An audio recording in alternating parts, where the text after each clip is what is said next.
The word hell appears in most English Bibles more than 50 times. The word hell does not appear in the original text of the Bible even once. Not because translators made it up out of nothing, but because they took four separate words describing four different things and folded all of them into a single English word that none of the original authors ever used. Today, we're going to pull those four words back apart: Sheol, Hades, Gehenna, and paradise, and look at what changes when you stop reading them as the same word wearing different spellings. There's also a fifth bonus term hiding inside this story that almost no list ever names. We'll get to that one too. Here's what makes this worth 20 minutes of anyone's attention. These aren't obscure words buried in a footnote. Jacob uses one of them, believing his son is dead. Jesus uses two of them in the same conversation about two different things. Paul uses a third, and a dying man on a cross next to Jesus hears a fourth, a word that in the original language doesn't mean fire or punishment at all. It means garden. If English had simply left these words alone, the way it left amen and hallelujah alone, you'd already know this. Instead, most Bibles quietly collapsed all four into one word chosen centuries ago by translators working from a specific cultural picture of the afterlife, and that one word has been doing the job of four ever since. That's not a small translation choice. It means that when a modern reader hits the word hell in Genesis, in the Psalms, in a parable of Jesus, and in the book of Revelation, they assume it's pointing at the same place every time. It isn't. And the flattening goes back further than most people realize. The King James translators in 1611 were already working with a settled English word and the settled cultural assumption about what the afterlife looked like, and they reached for that word every time the text got anywhere near death. The question worth sitting with isn't, is hell real? It's much narrower and much more answerable. What specific word did the biblical author actually write in this specific verse? And did later translators quietly swap in a word that carries more baggage than the original one did? There's a way to trace this precisely, word by word, verse by verse, not by guessing what hell should mean, but by going back to find out what word was standing there before hell ever replaced it.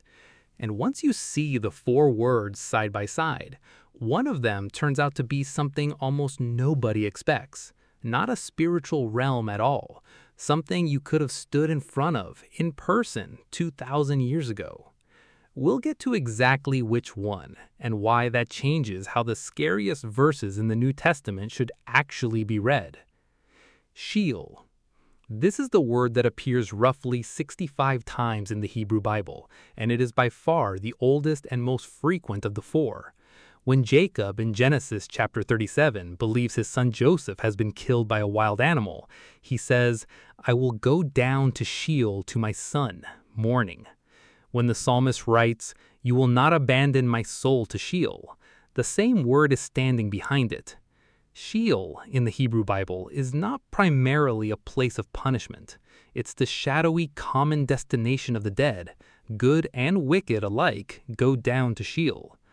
Job describes it as a land of darkness and deep shadow, where light is as darkness. Ecclesiastes describes it as a place with no work, no thought, no knowledge, no wisdom. It's less a courtroom and more a grave that swallows everyone, regardless of how they lived. That single fact already breaks the assumption most readers bring to the word hell. In most of its Old Testament occurrences, Sheol is simply where the dead go. Full stop. Not a sentence being served, a destination being reached. Hades enters the story when Jewish scholars translated the Hebrew Bible into Greek, roughly 2 centuries before Jesus, a translation called the Septuagint.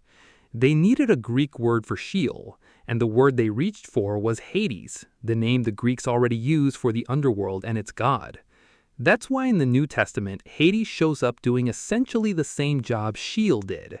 In Acts chapter 2, Peter quotes Psalm 16, "You will not abandon my soul to Hades," using the same line that used Sheol in Hebrew.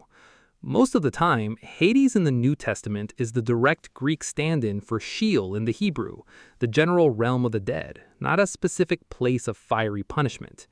There's one clear exception worth naming honestly. In Luke chapter 16, the parable of the rich man and Lazarus, the rich man is described as being in Hades in torment, while the poor man, Lazarus, rests in comfort at Abraham's side. That's the one passage where Hades is pictured with real suffering attached to it. And it's worth being precise that this is a parable, a teaching story, not a systematic description of the afterlife's floor plan. Whatever theological weight you give it, it's the exception inside Hades' usage, not the rule. Hold on to that phrase, Abraham's side. We're coming back to it. Gehenna is the word that carries almost all of the fire and worms imagery most people associate with hell, and it is also uniquely among the four a real place you could have walked to, not a metaphor, an actual valley with a name, a location, and a history. Gehenna comes from the Hebrew Gehinnom, the Valley of Hinnom, a physical ravine running along the southern and western edge of Jerusalem. The Hebrew Bible names this valley directly and not kindly. In 2 Kings 23 and Jeremiah 7 and 19, it's the site where generations earlier some Israelites had practiced child sacrifice to the god Molech, burning children as offerings in the valley. King Josiah's reforms explicitly desecrated the site to make it permanently unusable for that purpose. By the time of Jesus, Jewish tradition widely associated the valley with defilement, and some historical sources describe it being used in later centuries for burning refuse, a place associated with fire, smoke, and waste that never fully smoldered.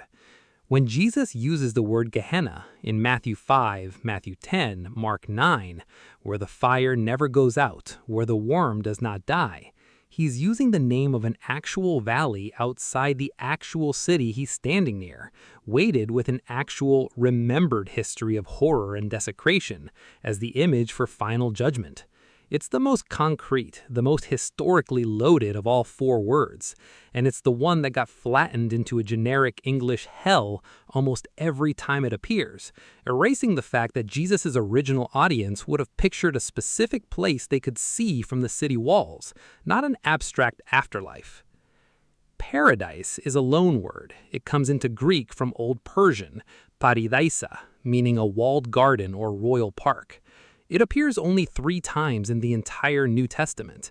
Jesus says it to the criminal dying next to him on the cross in Luke 23. "Today you will be with me in paradise."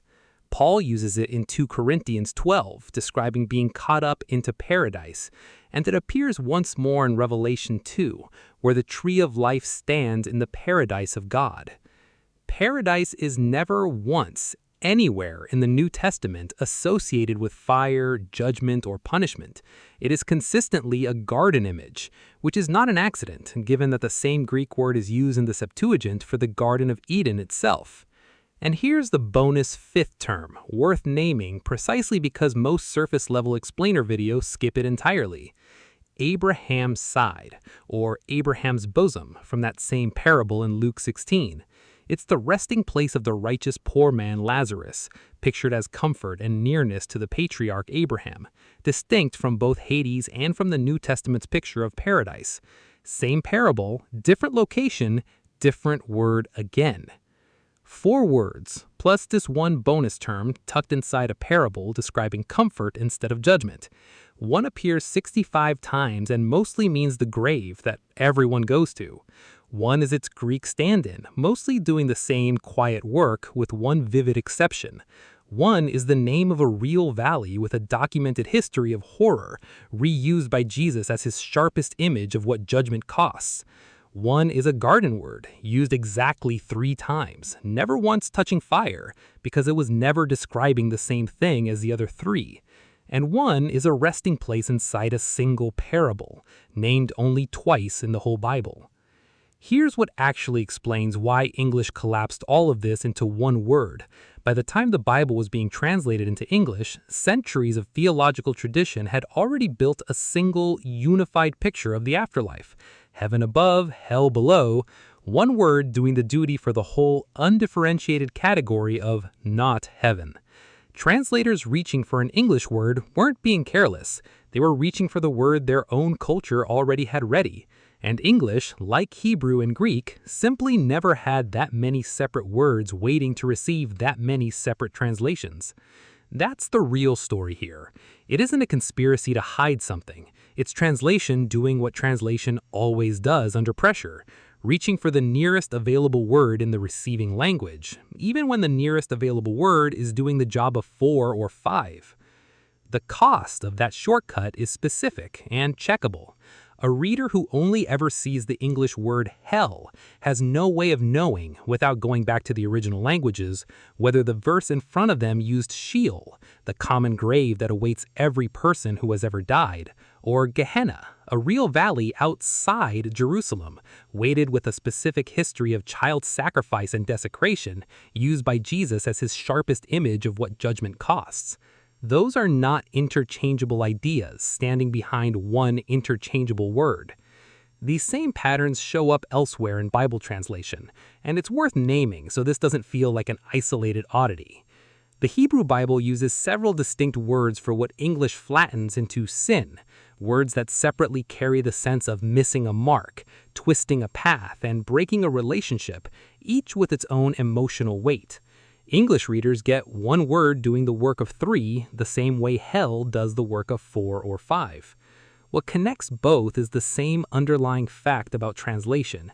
Meaning that was precise in the original language gets compressed every time it crosses into a language that doesn't have as many boxes to sort it into. That compression isn't unique to Bible translation. Every translated text loses some resolution. But it matters more here because the words being compressed describe the single question every reader eventually asks about their own life. What happens after this ends? So here's the honest question underneath all of this. When you've pictured hell in your own mind, whatever that picture has been, whether it came from a sermon, a painting, or a passing cultural reference, which of these words were you actually picturing? The common grave that Jacob feared going down to? The parable's image of conscious torment, the real valley outside Jerusalem, weighted with a specific history that Jesus pointed to on purpose? Or were you picturing all of it at once, flattened into a single undifferentiated dread because English never gave you the separate boxes the original readers had? That's not a rhetorical trick. It's worth actually sitting with, because these words don't just differ in intensity, they differ in kind. Knowing which one is standing behind the given verse changes what the verse is actually claiming, whatever conclusion you personally land on about what these words mean for the shape of the afterlife. That larger theological question, whether these passages point towards everlasting conscious suffering, an ending of existence for the unrepentant, or an eventual universal restoration, has been genuinely, seriously debated by careful readers of these same texts for centuries across multiple Christian traditions. This video isn't the place to settle that debate for you. It is the place to make sure the word study underneath the debate is accurate. Sheol, the common grave that swallows everyone, feared and expected. Hades, its Greek shadow, mostly doing the same quiet work with one vivid parable as the exception. Gehenna, a real valley you could have stood at the edge of, carrying real history, reused by Jesus as his sharpest image of what judgment costs. Paradise, the one word out of the 4 that never once touches fire, because it was never describing the same thing as the other 3. And Abraham's side, waiting quietly inside one parable, naming comfort instead of judgment. English gave almost all of it the same name. The original authors never did. If you'd never separated Sheol from Gehenna before today, or you didn't know hell doesn't actually appear anywhere in the original text, comment 4 words, 1 translation, and tell me which one surprised you most. Subscribe for the next one. Same standard. What the original words actually say, what history can confirm, and what's genuinely still debated, labeled honestly as still debated.